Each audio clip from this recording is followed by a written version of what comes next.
বিএনপির ভারপ্রাপ্ত চেয়ারম্যান তারেক রহমান ঘোষিত রাষ্ট্র মেরামতের ৩১ দফা কর্মসূচিতে জনগণের মাঝে ছড়িয়ে দিতে নওগাঁর মান্দা উপজেলার মৈনম ইউনিয়নে ছাত্রদলের উদ্যোগে লিফলেট বিতরণ কর্মসূচি অনুষ্ঠিত হয়েছে।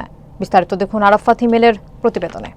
শুক্রবার মৈনম ইউনিয়ন ছাত্রদলের পক্ষে সাদমান সাকিব অন্তর এবং তানভীর ইসলাম সহ স্থানীয় ছাত্রদলের নেতাকর্মীরা সাধারণ জনগণের হাতে হাতে লিফলেট পৌঁছে দেন।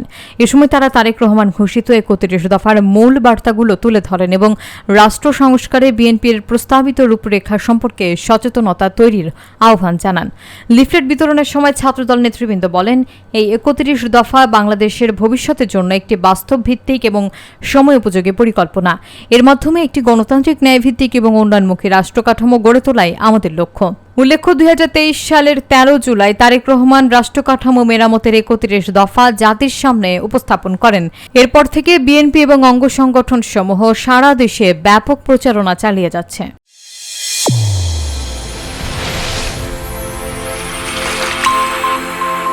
চ্যানেল A1 হৃদয়ের স্পন্দন।